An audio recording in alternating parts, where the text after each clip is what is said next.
تحت درجة حرارة لافحة تفوق 40 يخرج الصيادون إلى الصحراء في رحلة شاقة لاصطياد سمك من نوع خاص يسبح فقط في الرمال دون البحار، يسمى الشرشمام أو سمك الصحراء.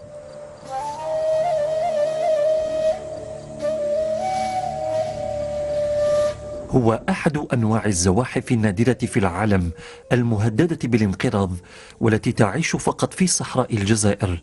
طوله لا يتجاوز 10 سنتيمترات، ولا يظهر إلا في وقت الحر.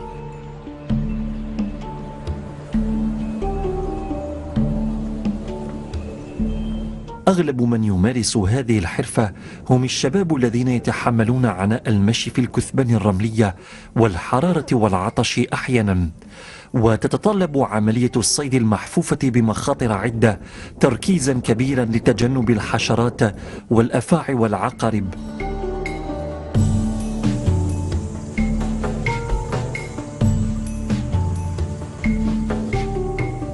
يقتفي الصيادون أثر سمك الصحراء ما بين فترتي الظهر والعصر عند اشتداد الحرارة، وهي الفترة التي تساعد الشرشمان على الخروج إلى سطح الأرض.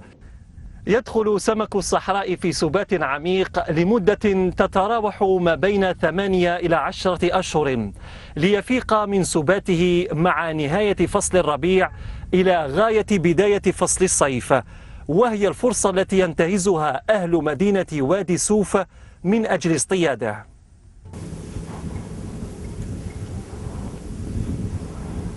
يستشعر الصياد وجود سمك الصحراء من خلال غوص يده في الرمال على عمق يصل إلى نصف متر، والمهمة ليست بالسهلة، كون سمك الصحراء يمتاز بسرعة حركته ومراوغته الشديدة، إذ يلقبه الصيادون بالسمك الثاقب، لأنه يلوذ بالفرار إلى الرمال وبسرعة ثاقبة. والصياد المحترف هو الذي يحكم قبضة يده بشكل جيد على السمكة ليمنعها من الحركة.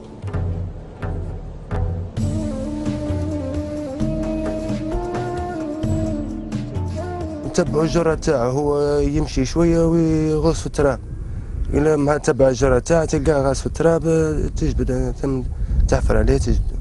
بالنسبة لدور الشرشمان يخرج في وقت نقولوا في الأخر تاع الربيع وفي أول الصيف، معناها كي تسخن عليه الدنيا بزايد ما يخرج، وكتبرد عليه الدنيا ما يخرجش. عملية الاصطياد تاع الشرشمان في المنطقة كانت في السابق، يعني جدودنا كانوا انهم يصطادوا الشرشمان، على الجال ما كانش عندهم الامكانيات اللي ياكلوها، المأكولات ياسر منها في المنطقة والتنوع، كانوا يلجؤوا لاصطياد الشرشمان. وكذا ان الطب البدائي كان يستعمل هذا الشرشمان للتداوي، وينصحون به التداوي من الحزاز والامراض الجلدية وعديد من الامراض الاخرى كامراض المعدة، كثير من الامراض الاخرى تداوي بها الشرشمان هذا. يعتبر سمك الصحراء الطبق المفضل عند الكثير من الصحراويين في جنوب الجزائر. تنزع أحشاؤه الداخلية ويقطع رأسه بعد أن ينظف ليتم شواؤه على الجمر، ويرى الكثيرون في استهلاكه شفاء من الكثير من المشاكل الصحية مثل العجز الجنسي وفقر الدم. يعتبر أنه سمك الصحراء، فيه معناها يعاون الإنسان كي ياكل ويعاونه في الباءة، يعالج العقم، فيه معناها ياسر فوائد اللي حطها فيه ربي سبحانه. وحني في البلاد راهم يشروا فيه وياكلوا فيه، لأن معناها كاين ياسر ناس يحبوا معناها يتشافوا به، والباقي معناها الشفاء بدين ربي.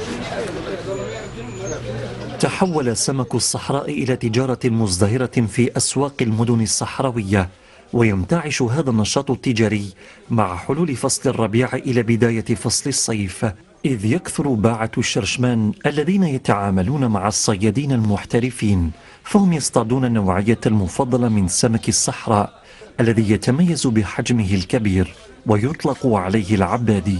وتختلف أثمان سمك الصحراء حسب حجم السمكة، حيث يصل متوسط سعرها إلى أقل من $1.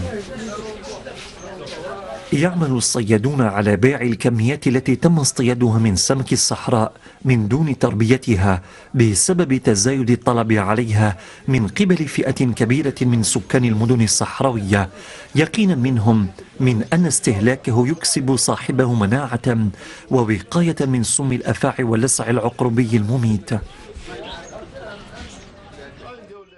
تجارة الشرشمان هي تجارة معناها موسمية، تجي في فصل الربيع، يدوا اللي باش يداو به العقم، الدود الحناش في الكرش، كل شيء.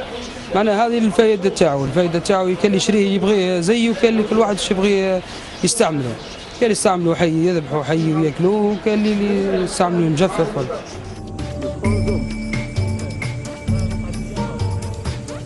أصبح الشرشمان مصدر رزق أساسي بالنسبة للكثير من الصحراويين، وعادة غذائية حميدة لدى البعض، وهواية تجذب إليها شريحة واسعة من الصحراويين المولعين بتتبع خطى سمك الصحراء.